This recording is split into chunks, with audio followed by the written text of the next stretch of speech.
Welcome, and thank you for standing by. At this time, all participants are in a listen-only mode until the question-and-answer session of today's conference. At that time, you may press star, then the number 1 on your phone to ask a question. I would like to inform all parties that today's conference is being recorded. If you have any objections, you may disconnect at this time.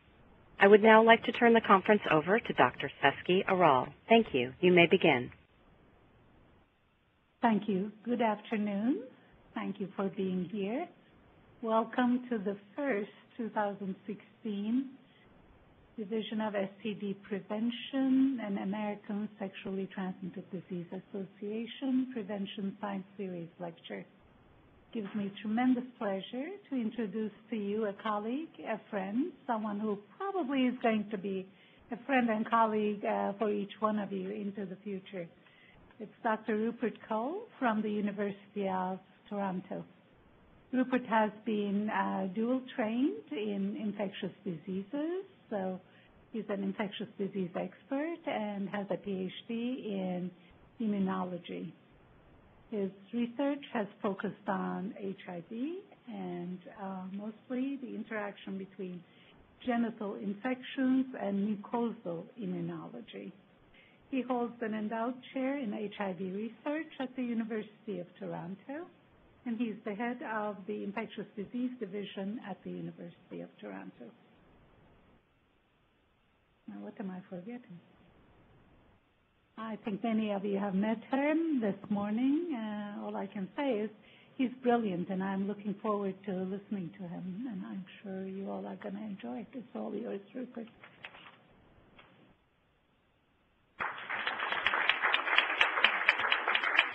Thanks very much. And obviously, thanks very much, Seski, for the invitation down here. It's a great honor. And when you look on the website and you see all the other people that you've had come and give this seminar series, then I'm the least of them, but it's good to be in such good company. Anyway, I guess I should just ask how I go forward here. I should have done that before I started. Oh, there we go. Easy. So yes, I want to talk to you. As Seski said, the interest that we've had in the lab for a long time is interaction between sexually transmitted infections and immunology in the genital tract and how that changes our HIV risk. And I'm coming at it primarily from the HIV side, so looking at HIV acquisition and HIV risk as the endpoint rather than primarily from the STI side. So I apologize since I'm down here at the STI Center. But and I know HIV is an STI. Yes, Sevki, and quite right. And I'd also like to say up front that the immunology, as I was saying earlier in our seminar session earlier, I'm always told by the immunologists at University of Toronto that my immunology is immunology light, and so I think immunology that's relatively easily accessible by somebody with a clinical STI background. But please do interrupt and ask questions as we go along if I'm not clear. So I'm going to talk a bit today about HIV susceptibility in the genital tract and how STIs and the genital microbiome interact there. I don't have any disclosures to make. And just to give the overall flow of how we'll go through, first I'll just talk about a little bit about what we mean by genital inflammation and how it's been associated epidemiologically with HIV acquisition. Then I'll talk a little bit about how we think that inflammation might be changing mucosal immunology to increase HIV risk in terms of T-cell populations and in terms of changing the epithelium itself in terms of the barrier function for HIV. And then I'll talk a little bit about some of the things that we know both increase HIV risk and what those are doing in terms of genital immunology.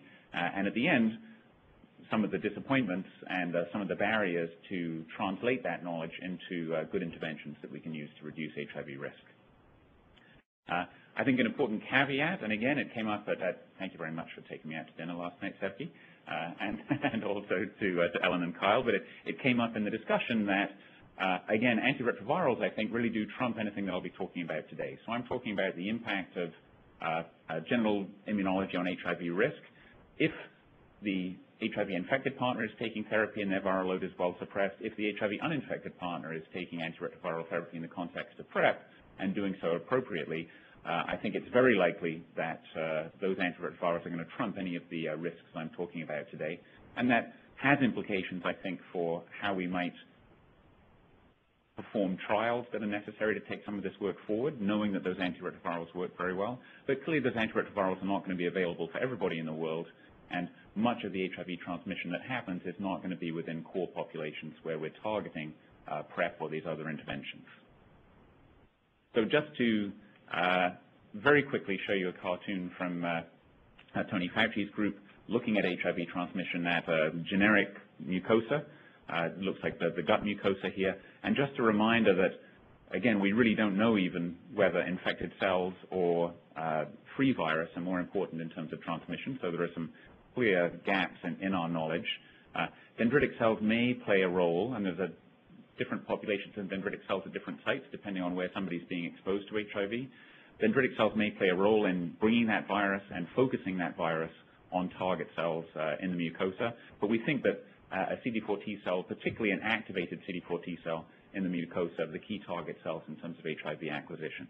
And nice work from Ashley Haas's group and others show that you need to have a local replication of virus in primate models locally before that virus is able to disseminate, probably a week or more after local replication within the epithelium. And obviously this is where PrEP, for instance, if you are taking PrEP, what PrEP is doing is, and particularly PEP, I guess, where you are starting that after the HIV exposure, clearly what we're doing is perhaps allowing one or two cells to get infected, but then preventing that local replication and that subsequent dissemination of virus to lymph nodes and beyond. So the work that we do, a lot of the work that we do is ex vivo work, and that is sampling the areas that are at risk for HIV acquisition.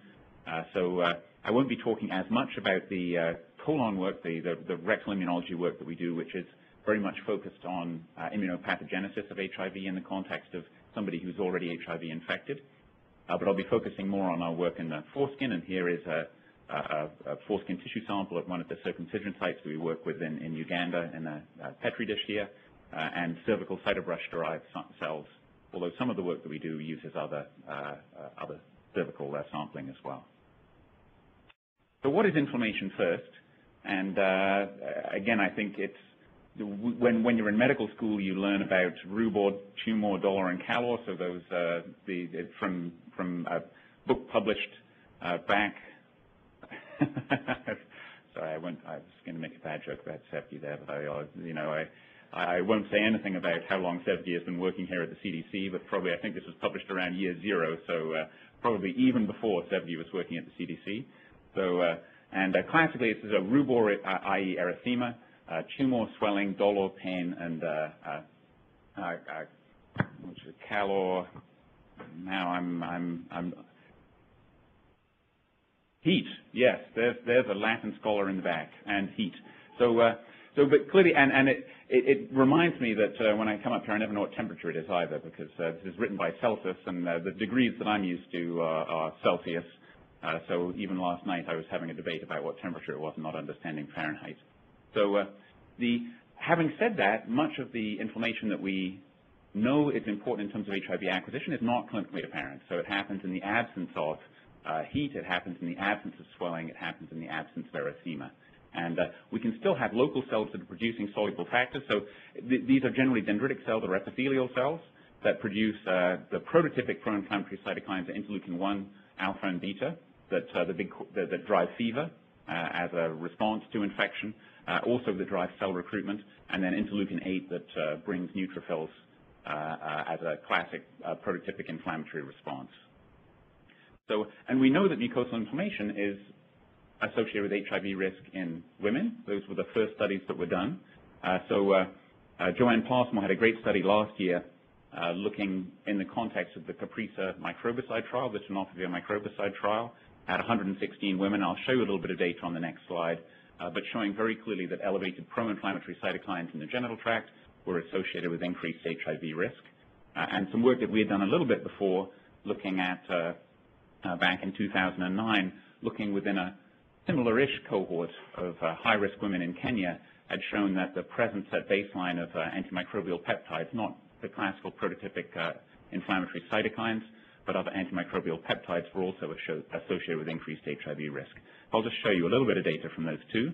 This is Joanne's study, and I think it's nice to introduce this study because many of the work that we've done subsequently, many of the studies that we've done subsequently use a similar definition of inflammation. So here, Joanne was using a large panel of inflammatory cytokines with one of these multiplex systems, and she defined inflammation as more than 5 out of 9 of these pro-inflammatory cytokines in their panel being in the top quartile for that cytokine. So that was the definition of the inflammation versus no inflammation.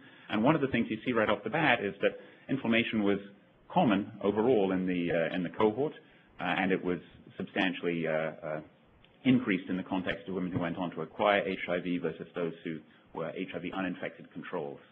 And this was a nested case control study, so what they did was they went back at the end of the trial and compared women who had acquired HIV, their samples prior to HIV acquisition, with controls who had not acquired HIV. And again, just showing you that a lot, and when you look at the analysis of that, a lot of that is being driven by interleukin-8, which comes up as being important in a number of the subsequent studies that we've done as well. So the work that we've done looking at innate immune factors was, again, within a clinical trial looking at STI prevention, and we were giving sex workers in Nairobi who were at high risk of HIV acquisition azithromycin or placebo and looking at whether that was able to prevent STDs and HIV. It actually was not, unfortunately, able to prevent HIV, although it was very good at preventing classical bacterial STIs. And what you see is, first we looked at the ability of cervicovaginal lavage samples. So we took out genital secretions from women in the study and said, let's see whether those secretions are able to neutralize HIV in a test tube. And the answer is yes. A subset of women had secretions that were able to neutralize HIV in a test tube, and you can see that neutralizing activity was highly associated with the presence of alpha-defensins, one of these antimicrobial peptides produced by either dendritic cells, but more typically epithelial cells that have a direct antibacterial effect, and also LL37, one of the cathelicidins. These two were very closely associated with the ability of secretions in the genital tract to neutralize HIV, and unfortunately were also associated with an increased risk of HIV acquisition subsequently when we followed women along. And so those two specific, the reason why I've highlighted this is just that it really was those two specifically that you would think from the in vitro data were going to be protective, were the ones that were associated with an increased risk of HIV acquisition here in the cases versus controls. And that's, again, one of these dichotomies that comes up again and again when we're looking at this, is how to translate that in vitro data into prevention in the field. So we've been more interested recently in looking at the male side. So this is, again, social mark. We know that penile circumcision reduces HIV risk from a number of, from 3 clinical trials, very well-performed clinical trials, that it reduces HIV risk by about 60% in men who are primarily exposed to HIV on the penis and who obviously are uncircumcised culturally at baseline. So it's not clear exactly how that works. It may just be removal of tissue that contains target cells. It may be more than that, and we've been investigating the role of STIs in the microbiome in terms of foreskin susceptibility. But clearly, rolling that out is now a challenge, and there are lots of social marketing programs out there that are trying to encourage young men to go out and get circumcised. And showing a young woman being shocked at a man who's not circumcised is clearly a very good way, socially, of getting them to go out and get circumcised, I suppose. So to do this, we've been working with the Rakai group. So there's one of those trials of circumcision was performed in Rakai, the Rakai district of Uganda, and they essentially randomized men. People in the room probably know the study setup better than I do, but they randomized men to either be circumcised immediately or to wait until trial end and get circumcised at the end of the trial, and they looked to see whether the delayed group had an increased risk of HIV acquisition, which they did. Nested within that, we were able to look at foreskin swabs that were collected longitudinally during that time in men who had been randomized to remain uncircumcised. So the study's looking at 60 men who acquired HIV and 120 men who didn't. And we looked both at enrollment at the start of the trial and at the last time point prior to HIV acquisition in men who did go on to acquire HIV, and a matched time in controls. And the nice thing is we're working with state-of-the-art epidemiologists, so that this analysis is done blind in terms of our analysis, and it's also very well controlled for potential confounders that were associated with differences in foreskin immunology. And what you see is, again, very similar to what we'd seen in women. In the CAPRISA study of Joanne and Lindy's, there was an association. First of all, cytokines are less common in the foreskin prepuce than they are in the female genital tract. You don't get as much secretion when you do these swabs, and so we're not doing a score in quite the same way. IL-8 is by far the most abundant cytokine, although we do find some other cytokines as well. But the presence of cytokines such as IL-8 and MIG in this case were significantly associated with increased HIV risk. And actually, as you detected more cytokines, I'm not showing you those data, but the more of these cytokines you were able to detect, the more likely you were to acquire, or the more strongly that was associated with HIV acquisition. And what we were able to do on top of that was look at control men who had not acquired HIV, but who went on to get circumcised or did not go on to get circumcised, and just look at longitudinal swabs from those men, looking at IL-8, the detection of IL-8 in foreskin swabs. And what you see is that if you were randomized in the gray line on top here not to get circumcised, you have no significant change over time in terms of the detection of IL-8 over these 2 years. If you're circumcised at baseline and then you collect swabs longitudinally from the prepuce in the same place, you see this immediate drop off by 6 months in terms of detection of these cytokines. But you actually have an ongoing significant decline even between 6 months and 1 year, 1 year and 2 years. You have a gradual further decline in the detection of these cytokines after circumcision. And we together with Taha, who is a collaborator at the Karolinska, we had again looked at some of these antimicrobial peptides, these AMPs, and the association with HIV acquisition, again in the same sort of rigorously blinded format.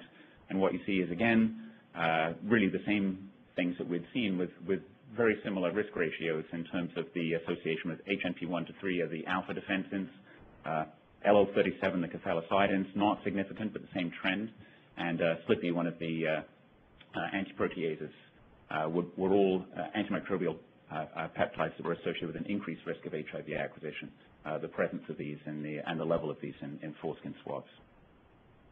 So very consistently, both men and women. We haven't looked rectally in terms of these same types of cohort studies. I think that the material there in terms of cohorts may be trickier to find those swabs to be able to do these types of assays from prevention in people who've acquired HIV through receptive anal sex. But clearly, both in terms of penis and vagina, inflammation increases HIV risk. So how exactly is it increasing HIV risk? And I think I've always thought that this is obvious. We've seen, this is just one paper that's submitted here from Brett Shannon in the lab, but we've had similar work going back a number of years where if you collect here again from women in Toronto, we collected a soft cup, one of these menstrual devices that actually collects undiluted cervical secretions and lets us calculate back exactly what the concentration was in those undiluted cervical secretions of cytokines, of virus, of microbiome components, whatever it is, and also cytobrushes, so endocervical cytobrushes. What you see is this nice association between pro-inflammatory cytokines, here interleukin-8, and the number of CD4 T cells per endocervical cytobrush. So the more cytokines you have around, we've said one of the key functions of inflammation is to act as a chemorecruitant and to bring effector cells to the mucosa. The more cells you have present, although there are exceptions obviously on either side here, there's a clear positive correlation. And the same thing applies for some but not all of the other cytokines, and we'll see how some cytokines are associated more than others with cells a bit later on. So I've always thought this is a no-brainer. Inflammation is just bringing more target cells to the genital tract. We see something similar in the foreskin. Again, this is just staining foreskin tissue for, I'm colorblind, so I apologize, for CD3. I think even I can see that these are nice bright red cells here in terms of CD3 cells within the foreskin. And we can then load that up onto the computer, and the computer can define positives in a way that we can play around with what the thresholds are. And you see here when we computerize that, we can tell the computer to only look a certain depth below the epithelium and to quantify exactly how many of these cells of interest we have present in the foreskin. So doing that, we're able to see what is the association between foreskin inflammation and target cells in the foreskin. And it's not quite as tight, but again, you do see this significant association between IL-8, which is our most abundant cytokine in the foreskin, and both CD4 cells, CCL5 positive target cells in the foreskin. So we see, again, associations between surface inflammation and in the underlying tissue, the presence of more targets. Also, the cells that are there are fundamentally different to the cells that we most commonly study in immunology. It's much easier to collect somebody's blood than it is to collect their foreskin. And so we're very used to doing immune studies using blood, and that may not be applicable in terms of our studies of HIV susceptibility. And I think even in terms of defense against HIV, in terms of antigen-specific responses, we're realizing there are very big differences between what we see in blood and what we may see in a mucosa. So this is just a study that Lyle McKinnon, who's done some great work in this area and has just come on as faculty at University of Manitoba in Winnipeg. Greetings, Lyle, if you're out there. Showed looking at cells derived from the cervix. The C is cells derived from a cervical cytobrush, and B is cells derived from blood. And I'm just highlighting, the most obvious difference, which is CCR5 expression on cells from cervix and blood. That's driven by and large by the fact that the memory populations present in the tissues are quite different to the types of cells that are circulating in blood. And so these cells are more activated. They express more integrins. They express more co-receptors that are known to be important in terms of HIV susceptibility. And Vineet Jog, who's a student in the lab now, has developed a pseudovirus assay that is actually able to take a non-infectious pseudovirus. You can put in whichever envelope you want. You have a backbone that lacks envelope, and you stick that together with whichever envelope you choose. It gets assembled in a way that the virus is not replication competent, but you get a virus that is a pseudovirus that is able to enter the cell once and then not replicate within that cell. And it carries with it a dye, essentially, that allows us to label cells that take up this pseudovirus using flow cytometry. And we like this because it's actually, you can quantify HIV entry into these cells without needing to activate the cells. So if we're wanting to know maybe an STD increases genital immune activation or inflammation, and that's important in susceptibility, if we're doing the explants, which are great systems, you have to activate that explant to get HIV replicating within it. And clearly that is going to trump anything that might have been happening in terms of the microbiome or an STI at the time. So we quite like it for that reason. And again, this is in blood, and you see no pseudovirus. You see nice virus entry. About 1.3% of these cells are seen as being positive. If you move up into this gate, this means that you have taken up the virus. And over here in the cervical cytobrush, you see it's about 8%. So we do see that looks as if there's more susceptibility in this individual, and we very consistently see that. Again, cervical cells have much higher virus uptake compared to blood cells. Exactly the same thing in rectal cells, exactly the same thing in foreskin cells. And again, it's because these cells are expressing CCR5, etc., and we see this being very closely tied to expression of the CCR5 co-receptor. CD69, which I've always thought of as being as an immune activation marker, but actually might be more a marker of these tissue-resident memory cells that I'm learning about from my immunology colleagues that are a new hot topic around HIV susceptibility. And also there was preferential entry in cells expressing alpha-4 beta-7. That's the mucosal homing integrin, and alpha-4 beta-1, which binds to VCAM. Again, it's something that anchors tissue cells within tissue. And so, again, implying that these mucosally homing cells may be more susceptible.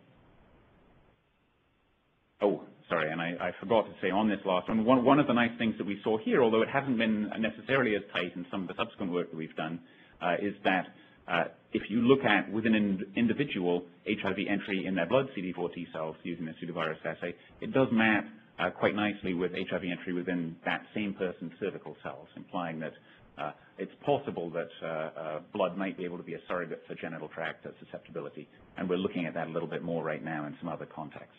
It would obviously be nice if we could use blood instead of having to sample somebody's genital tract. So how does inflammation tie into these things? Again, a study led by Lyle and bringing in some collaborators, Kelly from MIT and also Adam, who does proteomics work at the University of Manitoba, looked at inflammation using a similar way to the Joanne Passmore score. So here we didn't have quite as many cytokines as she'd looked at, but we said that you had inflammation if you had more than 3 of these cytokines in the top quartile.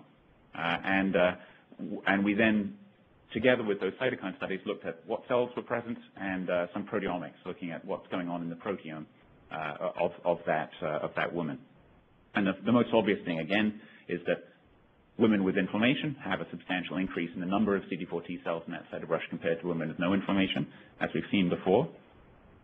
But when you look at the proteome, there are some extra interesting things. And again, this is going slightly beyond my immunology light. And once we get into proteomics or the microbiome, I'm not going to be able to go too much into the technical details of those. I'm not doing these assays. Adam Bergner, I can give everybody his email. Would anybody like to contact him for the details? But what you see is that women who are not inflamed have elevated levels of certain proteins in the genital secretions, and women who are inflamed have elevation in certain proteins within the genital secretions. And again, depending on how your level of statistical significance, you can get more. The more statistical significance you need, the fewer targets you have to look at. One of the things we're interested in looking at is within inflammation, what is the proteomic signature of that inflammation? This looks great, no doubt, to many people who see color as you're supposed to. I've never been very good with these maps, but I know that it's very colorful and it looks very scientifically cool. And at the end of it, what Kelly and Adam tell me is that in the context of inflammation, you see upregulation of neutrophil proteases, which absolutely makes sense. We know that neutrophils are recruited to the genital tract. Markers of cell motility, which is in keeping with the influx of cell recruitment that we see during inflammation. And we see downregulation of antiproteases, just the yin and yang of the proteases up here, but also epithelial differentiation and keratinization, implying that inflammation is leading to a reduction in the epithelial barrier, is the implication. But I always worry a little bit about whether these proteomic signatures actually mean anything. It seems to me these omic things are wonderful, and you can get these signals. I don't really know what it means. So we have done some work with Charu Kaushik, who's a collaborator at Hamilton, just down the road from Toronto, where my lab is. And Charu's done some very nice work where she either adds inflammatory cytokines or HIV, actually. The original observation was adding in HIV to a monolayer of epithelial cells that are derived from she derives these monolayers either from the uterus or from the lower genital tract, depending on what the system is that she's looking at. But I'll show you a picture on the next slide. You see this when you add either HIV itself or when you add a cytokine by itself, and it seems that the HIV is actually acting through either TLR4 or TLR2, these toll-like receptors, to drive local cytokine production. If you just add that cytokine, you get very rapid loss of epithelial integrity. So this is just one of the examples from her most recent paper, and you see that in the control, here's what these cells look like, the epithelial cells. She looks both at the electrical resistance in this model, but she also has a stain that can show you the integrity of the basement membrane between these cells, the cell-cell junctions. And you see that you have nice tight cell-cell junctions when you don't add anything. If you add GP120, you get total demolition of the epithelial membrane. If you add just an isotype antibody with that, you get the same thing. But if you block either TLR2 or TLR4, you can prevent that. And actually, if you block TNF-alpha, she's shown in a previous paper that you can block that nicely as well. So it does seem as if just taking these pro-inflammatory cytokines, adding them directly to the epithelial membrane, you see rapid loss of basement membrane integrity. And so clearly it looks as if at least two mechanisms are in play in terms of how inflammation, and there may be more, how inflammation is increasing HIV susceptibility. One is the one that's always been most obvious to me and that we focused on, which is that recruitment of susceptible target cells to that mucosa. And the second is a disruption of epithelial integrity overlying those target cells. So presumably both those things are going to work in synchrony to increase somebody's HIV risk. So what's causing genital inflammation then? And one of the things that Joanne Passmore specifically said in the Caprisa paper is that we looked for STIs in our subset of women who had inflammation, who acquired HIV, and we didn't see any STI signal. So what is causing that genital inflammation? I think that we've been interested in looking at clinical conditions that may be more difficult to treat than our classical STIs, and that may also be important in HIV susceptibility. So two specific ones that we've looked at are asymptomatic herpes. So we know that being herpes 2 seropositive is associated with a roughly threefold risk of HIV acquisition, both in men and women. And bacterial vaginosis, a disruption in what you could say the normal vaginal flora, but essentially bacterial vaginosis is defined as increase in diversity of the vaginal flora, which is in itself normal in many populations, as we'll see in some of our upcoming slides. So I wish people wouldn't say disruption of the normal vaginal flora. It's certainly disruption of a lactobacillus predominant flora with increased diversity. So both of these conditions are common, and they tend to be either persistent or recurrent. So this is modeling very recently from last year, looking at the seroprevalence of herpes 2 in men, women, and overall in different parts of the world. And you see that particularly within Africa, there is a very high seroprevalence of herpes 2. And this was a very nice study done by Maria Wawa in the Rakai group, where women self-collected vaginal swabs every week for a 2-year period. And what she looks at, every line going across here horizontally is one individual within that study. Black means that individual had bacterial vaginosis at this time. Red means there was, on the Nugent score, as you know, when you do your Nugent score, you're looking both at presence of gram-negative rods, curved gram-negatives, and lactobacilli. You come up with a score at the end of that. So intermediate would be a score of 4 to 6. That's red. Less than 4 would be the green here, and over 6 is bacterial vaginosis, the black here. And so what you see is that, first of all, there's tremendous, over time, there is tremendous variability in one woman's genital flora. So some people tend to almost always have bacterial vaginosis. Some people tend to almost always have normal flora, or Nugent score less than 4. But almost everybody has variability over the course of this 2-year period.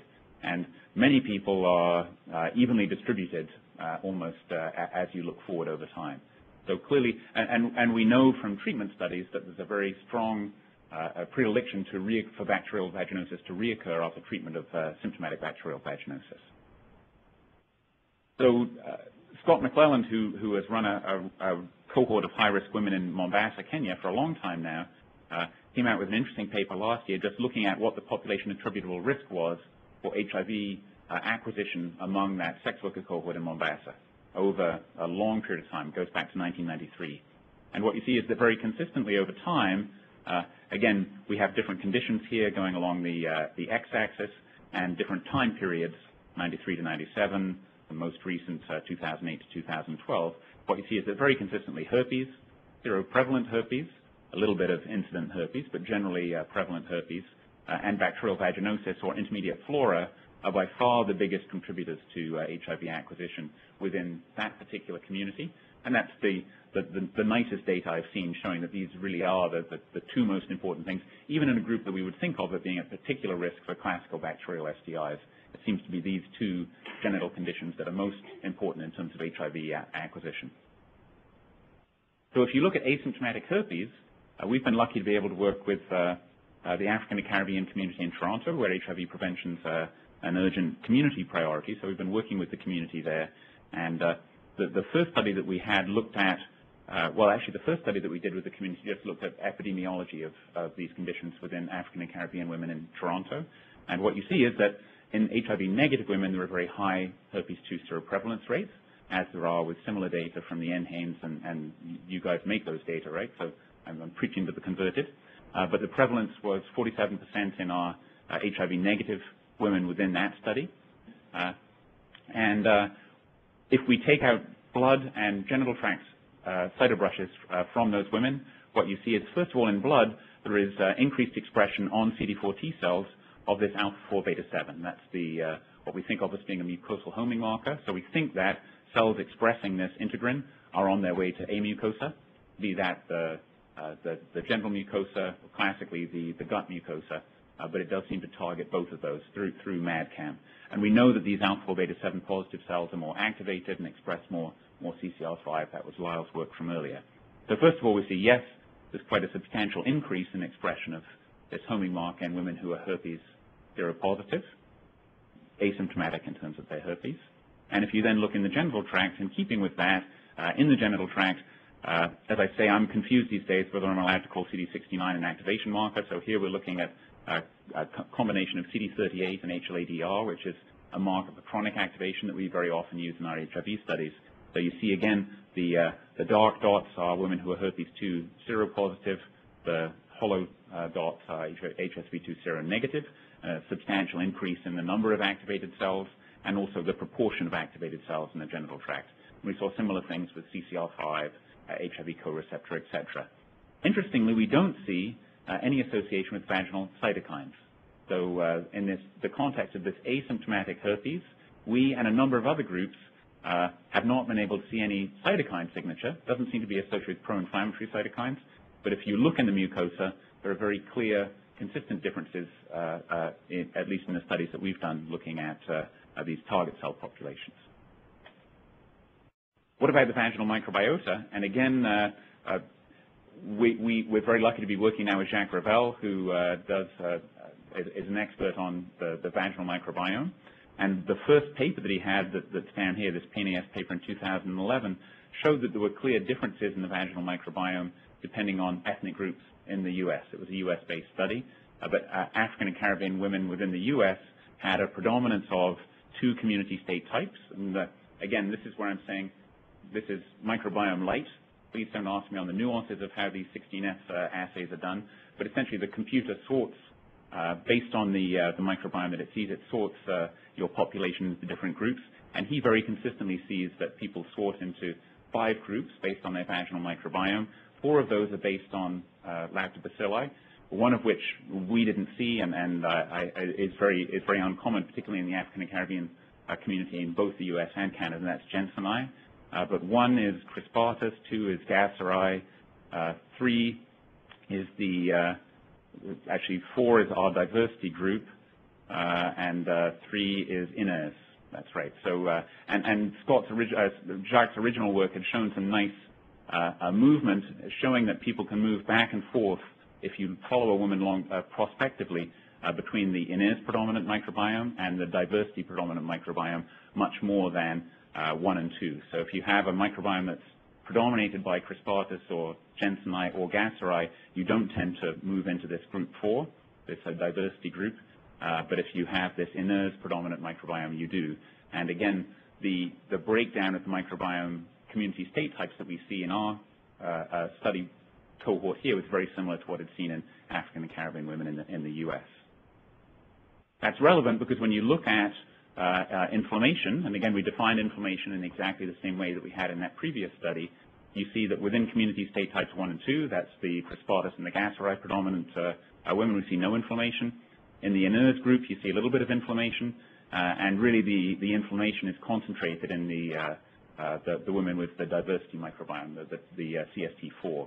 And that's something that Doug Kwon actually had a very nice paper in Immunity just recently in a neat cohort that's been set up in South Africa that if anybody was at CROI, that Bruce Walker was talking about in this plenary at the beginning of CROI, that is looking at HIV acquisition risks. And I think Doug is doing some very nice genital immunology work within that cohort. But he had shown that, again, the vaginal diversity group was associated with inflammation. And when he took out dendritic cells, he felt that was being triggered by TLR4. Those inflammatory cytokines are being triggered through TLR4 in dendritic cells in the genital tract, somewhat reminiscent of what Charu had found in that work from a little bit that I presented earlier. So interestingly, when we look at that, we see that strong association between the microbiome, particularly the community state type 4, the diversity microbiome, and inflammation, but we don't see any association with cells. So we don't see any association with CD4 cell numbers or those specific subsets that are more susceptible to HIV. But although we do see that some other cytokines, and IL-8 seems to be one that can straddle the two, and herpes status are associated with more cervical cells. So again, if we look within these women, and again, within the African and Caribbean community in Toronto, we have this very high prevalence of herpes 2, and we also have a high prevalence of the diversity community state type. So these two things do seem to be working in synergy. And so we see that herpes 2 serostatus, again, consistently associated with more cells, but not the microbiome. So the microbiome seems to be acting on epithelial integrity, and the herpes on the cell populations. We don't know nearly as much, and we're very interested in doing some work looking at how the penile microbiome might alter local immunology and alter HIV risk. And I hope to be able to report more on that in the near future. At the moment, really all we know is that circumcision clearly does change your HIV risk. That's what we know the best. It reduces your risk by 60% or so. And as you would expect, since circumcision essentially removes a barrier that allows a low oxygen environment in the prepuce. After circumcision, we see a reduction in anaerobes. This is nice work from Cindy Liu, who we collaborate with doing foreskin microbiome work. This is, again, in the clinical trial. We have two populations marked by these two circles, and don't ask me to explain these NMDS plots. I get my students to try and explain the NMDS plots all the time. They don't do a very good job, and I'm not sure I would be very much better. But essentially how close these circles are together is a marker of similarity broadly between the microbiome of these two different groups. Here's the group that got circumcised and the group that did not get circumcised. And before circumcision, as you would expect, they totally overlap. After circumcision, again, as you might expect, since there's been such a change in the aerobic environment, they're totally distinct. And we have a predominance of anaerobes in the group that remain uncircumcised, and this predominance of aerobes, and an overall reduction in the bacterial burden. So even though we have a much greater proportion of the bacteria that are now aerobes, there's also a great reduction in the overall amount of bacteria. So we have less bacteria and more aerobes. Does that have any direct relevance to HIV susceptibility? We don't know that.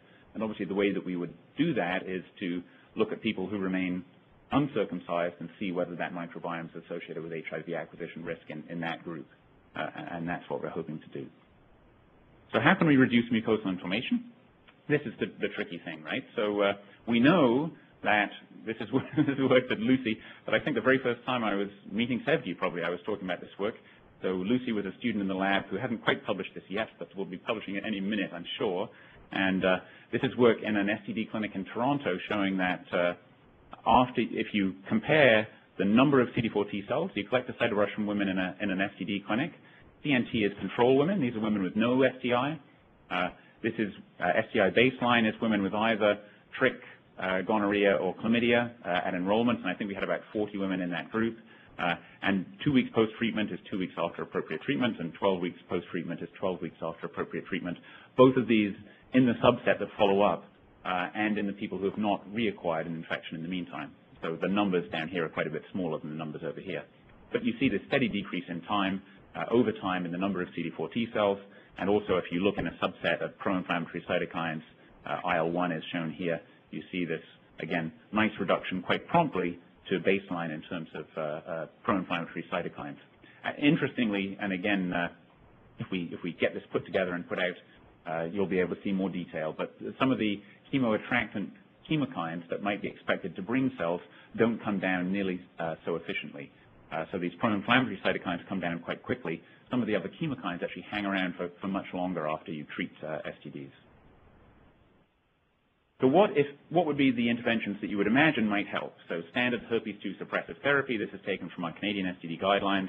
So either acyclovir, 200 milligrams, or valacyclovir, much more commonly used, 500 milligrams twice a day, or 500 milligrams a day, or a gram a day, if you have a lot of recurrences. And this we know is associated with an 80% reduction in clinical recurrence of herpes, prevents herpes transmission through a nice trial that was in the New England, better at preventing clinical transmission than preventing actual virological transmission, but still quite effective. However, we know that Connie Kellum and others have done studies showing that giving people standard herpes treatment has no impact on HIV transmission, whether it is the HIV positive partner who has herpes and you're treating them, or whether it's the HIV negative partner who has herpes and you're treating them, neither way does that reduce HIV transmission. And so one of the questions that we had is our standard herpes suppressive therapy able to reverse the mucosal immune changes that we consistently see associated with herpes, seroprevalent herpes infection?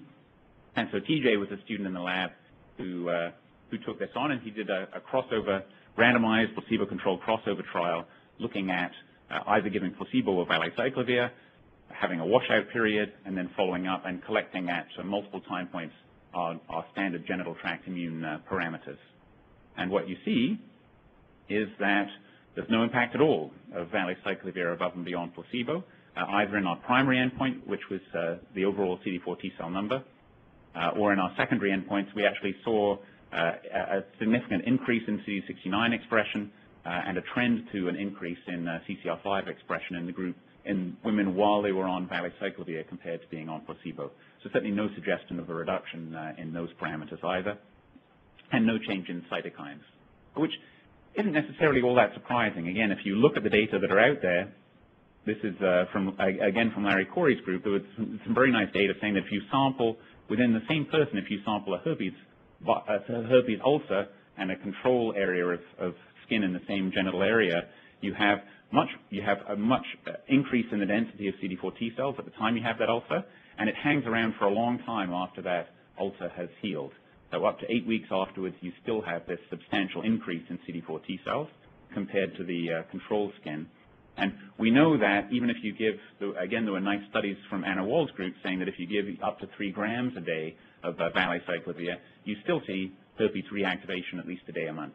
And so if these immune changes that are induced by herpes reactivation really do hang around for up to 2 months after reactivation, it's not surprising perhaps that our current regimens are not able to reverse that herpes-associated immune change. And in terms of the microbiome, it would be nice to say let's target the microbiome, but I think I already showed the nice data saying that the microbiome fluctuates substantially within a woman over time anyway. We know that within 3 months of treatment for symptomatic bacterial vaginosis, you have about a 50% recurrence rate. Talking to Sharon Hillier, she has nice data saying that if you try and engineer lactobacilli to do various things and you put them in the vagina of somebody who doesn't normally have lactobacilli in that vagina, they don't want to stay in there. And again, Sharon, I think, can tell you much more about that. But clearly it's hard to change the microbiome of a woman who is predisposed to have that CST4, that diversity group. And more recently, both work from Scott McClelland, where every month women were taking a combination of anti-Candida and Flagyl topical treatments for 5 days, which showed some reduction in bacterial vaginosis, but not enough, I think, to make a difference in terms of HIV susceptibility would be my hunch. And the recent Schwebke paper, which was looking at self-diagnosis of bacterial vaginosis and self-treatment at home using STI acquisition as an outcome that, again, everybody's probably very familiar with in here, again, not showing any difference in terms of STI outcome, and again, showing to my eye, as an objective outsider, a rather disappointing reduction in the prevalence of bacterial vaginosis when you look at those swabs. So I think my summary is, in terms of preventing or reversing genital inflammation, treating classical STIs works, and obviously we do that anyway. We either need more effective herpes 2 interventions, or we need to prevent herpes 2, which is another thing that we don't talk about very much. And I think that we may be coming up with some novel strategies in terms of ways to change the microbiome, and I think those are going to be entertaining and fun to study over the next few years. I think that a lot of groups are going to be looking at that. There may be some novel strategies people haven't looked at very much, anti-inflammatories, etc. There would be concerns in that context about potentially increasing susceptibility to other infections, of course, if you dampen down the immune response in the genital tract. And again, just to emphasize that all the impact of this is going to be trumped by antiretrovirals. So if we have to mix PrEP into the mix, and as we were talking about in our meeting earlier, some of these antivirals may themselves have both anti-herpes or immunologic effects, and clearly their efficacy is very high and will make it hard to study some of these parameters. This is just lessons for vaccines, which I don't need to go into too much, but I think the fact that inflammation and immune activation in the mucosa where you get exposed to HIV increases your HIV risk is a tremendous barrier and a tremendous concern to anybody who's making HIV vaccines. And this is, again, a commentary from Tony Fauci in Science a couple of years ago saying, you know, how do we strike the right balance here with our vaccines? We don't want to have CD4 cells that are activated or homing to the mucosa induced by our vaccine, but if we could somehow just get HIV-specific T-cell responses there, that might be all right. But I think the vaccine field is really struggling with what these types of studies mean in terms of our vaccine responses. So just to summarize overall, genital mucosal inflammation both recruits target cells and changes epithelial integrity. I think that's pretty well demonstrated. It may be that there are some differences in the cytokines that actually do each of those things, which is interesting. And you can have the one. Some conditions seem to predominantly do the one rather than the other. But clearly, I think, you know, again, in our ACB community in Toronto, where we have high rates of CST4, the diversity microbiome, and we have high rates of asymptomatic herpes 2, how these two things work together, is it just additive? Are they synergistic within that community? It merits study. And I think that outside of standard STI screening and treatment, we don't know yet how to reverse these changes that we see in the genital tract. So there are a lot of collaborators to thank. I do want to especially thank Wangari, who's the research coordinator at Women's Health and Women's Hands, who coordinates a lot, the research director in Women's Health and Women's Hands, who has helped us to organize a lot of the studies in the African and Caribbean community in Toronto. Students in the lab, Jessica did most of the foreskin work, Brett did the herpes work, TJ did the clinical trial, and Vineet has come up with the pseudovirus entry assay and is doing some neat work with that around bacterial vaginosis at the moment. Adam Bergner, a collaborator in Manitoba, who did the proteomics work that we talked about. Jacques and Pavel in his group, and Cindy Liu, who do much of the microbiome work with us. And as I say, Lyle, who's just found himself moving from Caprisa back to Winnipeg, where he's from originally, as well as Kelly and Charu, who did the epithelial work. So thank you. Here are pictures of them all having more fun, I think, than this. Anyway, this is TJ, who did the trial, Lyle, this is Brett, who did the herpes work. Ronald is now doing our foreskin work in Uganda. This is the Rakai group in writ large. These are two of my main collaborators in Kenya, Omu Antala and Joshua Kamani. And this is Vineet here, who developed the pseudovirus. So thank you to them, and thank you to you for listening.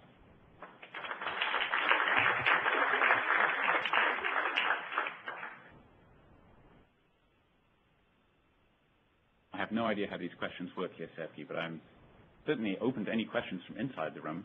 I don't know how to handle anything from outside the room. Hello, Jennifer? Yes. Would you like to start the question and answer session now? Yes, thank you. Thank you. If you would like to ask a question over the phone line, please press star 1, unmute your phone, and record your name clearly. Your name is required to introduce your question. If you need to withdraw your question, press star 2. Again, to ask a question, please press star 1. It will take a few moments for those questions to come through. Please stand by. Question for the room. Thank you, that was great. My question is about the definition of inflammation by utilizing the panel of cytokines. And I'm just wondering, how do you account for the variability in those specific cytokines that you're using in your definition of inflammation? So it can be any of 3 or 5 of the 7 listed. And I'm just wondering, is there any thought or concern about the variability in what cytokines make up that definition? But how the definition? Yeah. Fundamentally, I like the score because having that sort of combination score like that means that you don't look at your 9 cytokines all as set. So it takes out some of the multiple comparison concerns that have always been an issue for me with these cytokine assays. If you're looking at enough cytokines, and again, some of these Luminex arrays now can look at 30, well, obviously you're going to have quite a few associations. So I kind of like the rigor of saying, well, we're just going to, and they do all tend to go along with each other, is the other thing. So they're very strongly collinear when you look at these things. So it's true there might be some nuances, and if we now are seeing, well, some of these cytokines might have an effect on this, while other cytokines might have an effect on that, then you can get granular and you can always tease those apart, right? But I think as a general overall feel for inflammation, I like even though it's a bit crude, I like the purity of having it there as just a yes-no score like that. Thanks very much for that presentation, Tom Peterman. That was really a lot of information. And what I was wondering is, as someone who's studied all of these different things, it seemed to me that there's so much more transmission heterosexually in Africa than in the U.S. And I wonder, of all of these things you've looked at, what do you think's behind that? Well, I think it's hard to, that's a very good question. Everybody else can hear the question, right? Like I don't need to repeat things for the audience. So sometimes when we do a lot of work in Kisumu and in Toronto and in the U.S. And so somebody says, well, look at this increased risk that young women are at compared to, their counterparts in San Francisco or their counterparts in Toronto. And of course, the most obvious thing is, you have a higher chance of having sex with somebody who has HIV. I mean, I think outside of anything else, as immunologists, we sometimes have a hard time remembering that, of course, the epidemiology is very important and and who you're having sex with is going to be very important, whether they're HIV positive or negative. So in an area where HIV is endemic, clearly young women are going to be at higher risk because they're more likely to have sex with somebody who's HIV positive. Having said that, I think there are clear, the meta-analysis from Marie Boily, does show that there's about a threefold increased risk or so per sexual contact for HIV acquisition for a woman from a developed country, an underdeveloped country, or whatever it was called in her meta-analysis, compared to a middle-income country versus an upper-income country, whatever the current term is. And I think that biology is very important there. So I do think biology is important in terms of the herpes.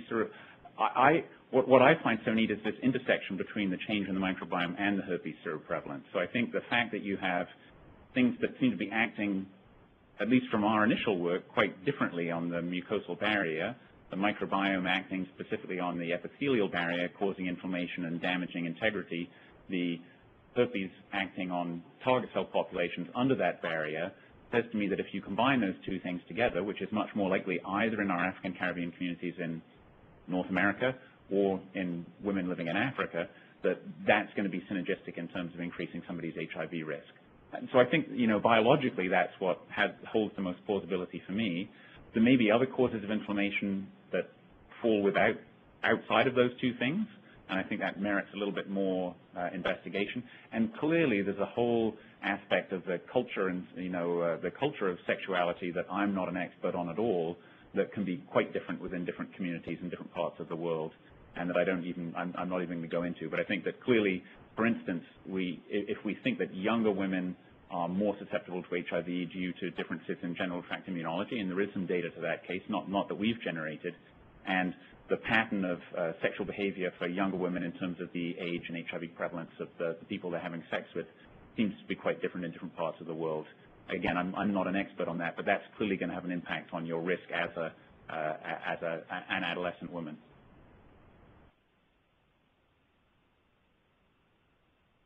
Jennifer, is there any questions on the phone?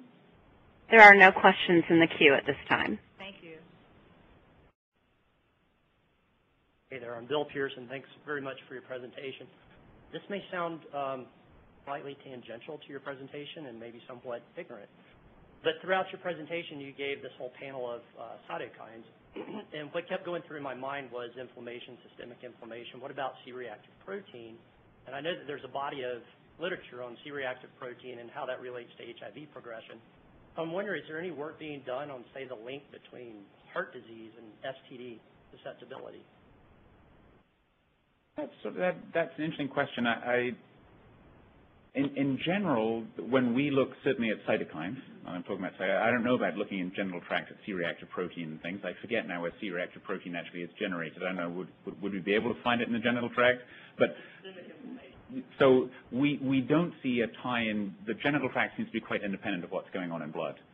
So we don't see particularly increases in cytokines in those two sites. There can be some interesting tie-ins in terms of T cell population. So again, increased activation in some of our studies on T cells in blood does go along with increased activation on T cells in the genital tract. So there's a little bit of overlap there, but not in terms of the soluble biomarkers. In terms of, it is true then that systemic inflammation ties into cancer risk, it ties into cardiovascular risk. So is there any link between, I'm not aware of anybody, I'm not aware of it, not that there might be some clever people out there doing that work, or I just haven't seen it in terms of risk between those parameters and STI acquisition. I think a lot of the things that we tend to think of as being associated with cardiac risk, drinking and smoking and lifestyle factors and things like this, may factor into increased sexual risk taking as well. So those studies would have to be done quite carefully, I guess, to try and tease some of those things apart.